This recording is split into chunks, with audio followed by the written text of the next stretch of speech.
कल तक दूसरे के लिए कार्य करने वाले प्रशांत किशोर इन दिनों बिहार में खुद की जमीन तैयार कर रहे हैं। विगत कई महीनों से विभिन्न गांवों की यात्रा करने वाले प्रशांत किशोर ने बिहार में जमीन तैयार करना आरंभ कर दिया है। जिस जिले से इनकी पदयात्रा निकलती है उस जिले के सभी प्रखंडों में 101 कार्यकर्ताओं की एक संगठन तैयार हो रही है। यह प्रशांत किशोर का लीग से हटकर सबसे अलग कदम माना जा रहा है। राजनीतिक हलकों में बिहार की मौजूदा सरकार एवं केंद्र की मौजूदा सरकार से अलग प्रशांत किशोर का यह पदयात्रा बिहार में क्या तय करेगा, यह तो लोकसभा चुनाव और राज्यसभा चुनाव एवं विधान परिषद तथा विधानसभा चुनाव के वक्त पता चलेगा। लेकिन विभिन्न चुनावों से इतर प्रशांत किशोर की यह पदयात्रा वर्तमान समय में राजनीतिक गलियारों में चर्चा का विषय है। क्या प्रशांत किशोर भी केंद्र की मौजूदा बीजेपी की सरकार एवं बिहार की मौजूदा महागठबंधन की सरकार से अलग हटकर बिहार में क्या गुल खिलाना चाह रहे हैं? प्रत्येक दिन 8 से 10 किलोमीटर पैदल चलने वाले प्रशांत किशोर विभूतिपुर एवं रोसड़ा के 5 गांवों का दौरा करने के दौरान आज 26 जुलाई 2023 को अपने संबोधन में कहा कि आने वाले दिनों में जन सुराज एक राजनीतिक विकल्प बनकर उभरेगा। चुनाव लड़ें या नहीं लड़ें, राजनीतिक पार्टी का गठन किया जाए या नहीं किया जाए, इसके लिए विभिन्न संगठनों जो तैयार किया गया है, जन सुराज का जो विभिन्न प्रखंडों में संगठन है, उनसे राय मशविरा के बाद ही राजनीतिक दल का गठन किया जाए या नहीं, इस पर फैसला लिया जाएगा। बता दें कि आज प्रशांत किशोर विभूतिपुर एवं रोसड़ा में 5 गांवों का दौरा कर रहे हैं। इनकी सभाओं में जुट रही भीड़ एक बात को अवश्य दर्शा रही है कि लोग इन्हें सुन रहे हैं, समझ रहे हैं और इनके साथ पदयात्रा में शामिल भी हो रहे हैं। गाड़ियों का काफिला भी चल रहा है। पदयात्रा में खुद प्रशांत किशोर 10 किलोमीटर पैदल चल रहे हैं। आखिर प्रत्येक दिन लगभग 3-4 महीने से प्रशांत किशोर का यह पैदल पदयात्रा बिहार में किस प्रकार की जमीन तैयार करेगा। आप भी देख सकते हैं हमारे साथ इस स्क्रीन पर कि प्रशांत किशोर की सभा में किस प्रकार की भीड़ जुट रही है। आखिर यह भीड़ क्यों जुट रही है, इसे कौन जुटा रहा है और लोग प्रशांत किशोर कर सुनकर क्या तय करते हैं कि बिहार की मौजूदा सरकार, केंद्र की मौजूदा सरकार का एक विकल्प जन सुराज बन सकेगा। प्रशांत किशोर दोनों ही सरकारों से अपनी दूरी बनाए हुए पदयात्रा कर रहे हैं। प्रशांत किशोर के मन में क्या है, वे कैसा बिहार बनाना चाहते हैं और बिहार से ही उन्होंने पदयात्रा क्यों शुरू की, यह सब सवाल राजनीतिक गलियारों में अवश्य है। लेकिन प्रशांत किशोर की भीड़, प्रशांत किशोर की पदयात्रा राजनीतिक गलियारों में चर्चा का केंद्र बिंदु बन चुका है। आने वाले दिनों में प्रशांत किशोर बिहार में क्या गुल खिला पाता है या नहीं, यह तो जन सुराज की यह पदयात्रा देखकर आप भी अंदाजा लगा रहे होंगे। लेकिन आपका अंदाजा फैल कर जाएगा, क्योंकि प्रशांत किशोर ने हर प्रखंड में 101 कार्यकर्ताओं का एक संगठन तैयार किया है। इस हिसाब से यदि 534 प्रखंडों में जो बिहार के प्रखंड हैं प्रशांत किशोर का संगठन बनता है तो 50 से 60 हजार कार्यकर्ताओं का एक समूह बनेगा जो प्रखंड स्तरीय होगा। इसी प्रकार से प्रशांत किशोर ने जिला स्तर पर भी टीम बनाए हैं और संगठन में सक्रिय सदस्य करके एक कमेटी गठित की है। यह कमेटी वे वैसे लोगों की बना रहे हैं जो उनके साथ पदयात्रा में कदम से कदम ताल कर रहे हैं और लोगों की भीड़ भी जुटा रहे हैं, साथ ही पदयात्रा भी कर रहे हैं।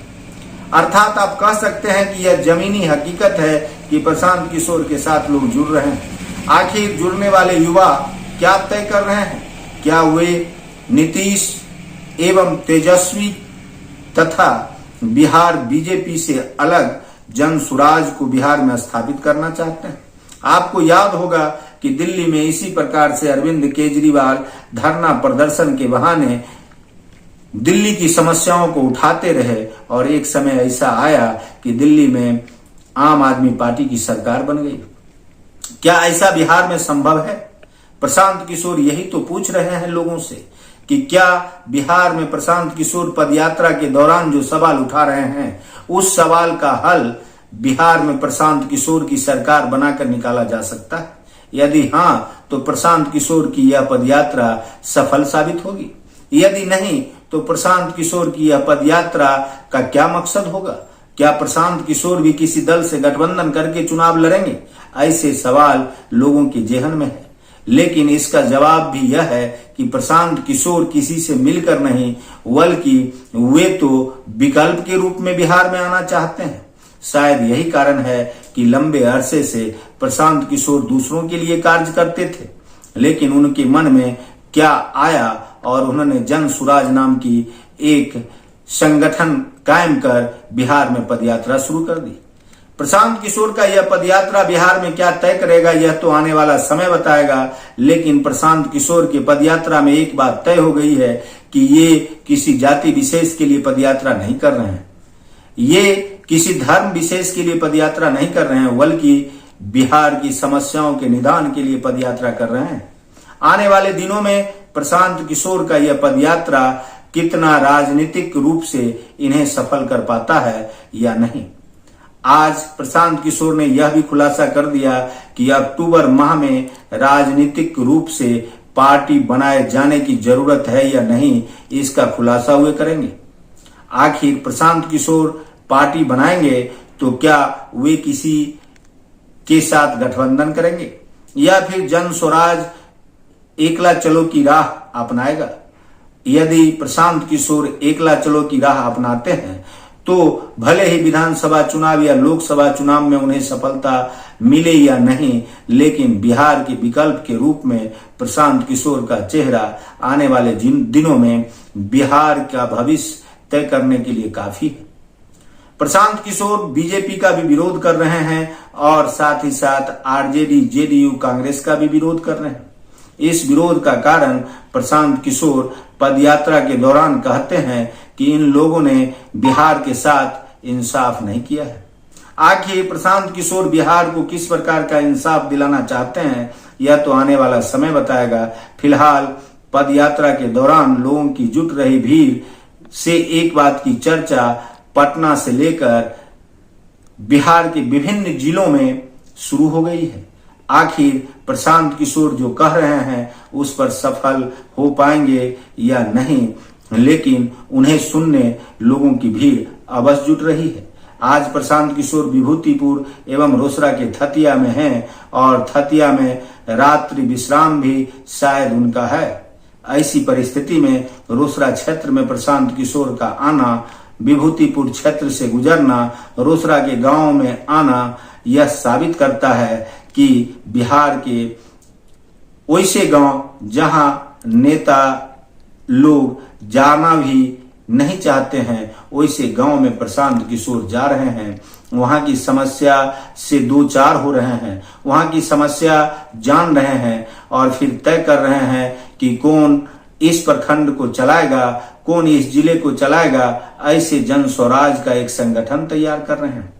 यह संगठन लाखों लोगों का होने के लिए जा रहा है। ऐसी स्थिति में आप सोच सकते हैं कि बिहार में एक पदयात्रा ने 1 लाख से ऊपर कार्यकर्ताओं का निर्माण किया है, तो यह जमीन तय करने के लिए काफी है। क्योंकि बिहार में जमीनी स्तर पर 1-2 दल को छोड़ दिया जाए तो बाकी दलों का कोई हैसियत पंचायत, गांव एवं बूथ स्तर पर नहीं है। बिहार में बीजेपी एवं कम्युनिस्ट का एक संगठन है। आरजेडी के पास जातिगत वोटें हैं, नीतीश कुमार जी के पास महिलाओं का समर्थन है। ऐसी परिस्थिति में प्रशांत किशोर गांव-गांव घूमकर एक संगठन बना रहे हैं। यह संगठन आने वाले दिनों में प्रशांत किशोर को बिहार का नेता बनाएगा या नहीं, यह तो आने वाला भविष्य तय करेगा। लेकिन फिलहाल राजनीतिक स्तर पर प्रशांत किशोर का चर्चा अब तेज हो गया है। प्रशांत किशोर के 8 से 10 किलोमीटर चलने, पदयात्रा करने का जो दौर है वह लगातार जारी है। हम आगे भी प्रशांत किशोर को लेकर कई खुलासे करेंगे और प्रशांत किशोर से भी जानने का प्रयास करेंगे कि वे बिहार में किस प्रकार की सरकार बनाना चाहते हैं और किस प्रकार से वे बिहार को इंसाफ दिलाना चाहते हैं। तब तक देखते रहिए संजीवनी बिहार और पाते रहिए नई नई जानकारियां। हम हैं संजीव कुमार सिंह और आप देख रहे हैं संजीवनी बिहार। अपनी न्यूज के लिए हमसे आप संपर्क कर सकते हैं। हमारा मोबाइल नंबर है 99 55 64 46 31।